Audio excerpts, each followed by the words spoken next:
পলিটিক্সের অনেক কচকচানি থাকবে। পার্লামেন্টের কথা শুনলে আপনাদের অনেক ভালো লাগবে, অনেকে ভালো লাগবে না। আপনার রাস্তায় বিভিন্ন বক্তৃতা শুনলে, কথা শুনলে আপনাদের মনে হবে যে এটা আবার কি হলো, যাই এটা আমরা আশা করিনি। টেলিভিশনের টক শো আপনাদেরকে বিভ্রান্ত করবে, আরো বেশি বিভ্রান্ত করবে আপনাদের সোশ্যাল মিডিয়া। যে সোশ্যাল মিডিয়া আপনারা এখন সবাই আক্রান্ত।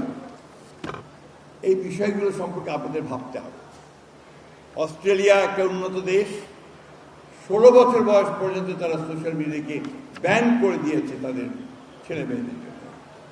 কেন? কারণ সোশ্যাল মিডিয়া সবসময় ভালো জিনিসকে নিয়ে আসে না। আমাদের এখানে এই প্রভাবটা খুব বেশি পড়েছে। আমরা খবরের কাগজ পড়তে ইচ্ছে করে না, খুললেই আমরা দেখি যেখানে হত্যা হচ্ছে, খুন হচ্ছে, জখম হচ্ছে আমাদের মধ্যে। আবার একই সঙ্গে পাশে যখন একটা ভালো খবর দেখি তখন আবার মনটা ভালো হয়ে যায়। আমি কথা বাড়াবো না, কারণ আমার আরও প্রোগ্রাম আছে এবং নামাজের দিন আজকে। আমি শুধু এই কথা বলতে চাই, এই দেশটা আমাদের কেউ ভালো করে দিয়ে যাবে না। আজকে গোটা পৃথিবী সংঘাত, সংকুল, যুদ্ধ, বিগ্রহ, হত্যা, খুন, দখল গোটা পৃথিবীর মানুষকে এখন অশান্ত করে তুলেছে। এর মধ্যেই আপনাদের এই ছায়াশনিবির পরিবেশে আমাদেরকে ভাবতে হবে যে আমরা কি আমাদের সমস্ত মানুষকে এই ছায়ার মধ্যে আনতে পারবো। 1971 সালে যখন আমরা স্বাধীনতা যুদ্ধ করি, তারপরে যখন দেশ স্বাধীন হয়, তখনকার যে পপুলেশন সেন্সাস তার অনুযায়ী দেখা যায় যে আমাদের মানুষের সংখ্যা হচ্ছে 7.5 কোটি এবং খাদ্য ঘাটতির পরিমাণ হচ্ছে প্রায় 28 লক্ষ টন। আজকে 18 কোটি মানুষের দেশে খাদ্য ঘাটতি প্রায় নাই বললেই চলে। এটা নিঃসন্দেহে আমাদের অর্জন। আমাদের কৃষকদের, কৃষি ব্যবস্থার সঙ্গে যা জড়িত কৃষি বিজ্ঞানী যারা আছেন তারা এই কাজগুলো করতে সক্ষম হয়েছে।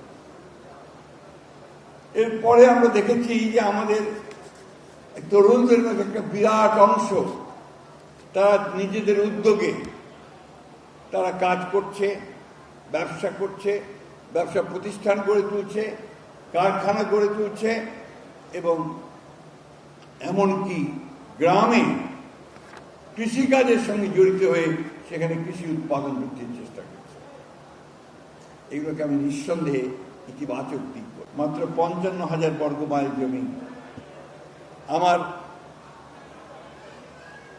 খনিজ সম্পদের পরিমাণ খুবই কম, কিন্তু তারপরে আমি বলবো যে আমরা এই শত প্রতিকূলতার মধ্য দিয়েও এই গত 56 বছরে আমাদের অনেকগুলো ইতিবাচক অর্জন আছে।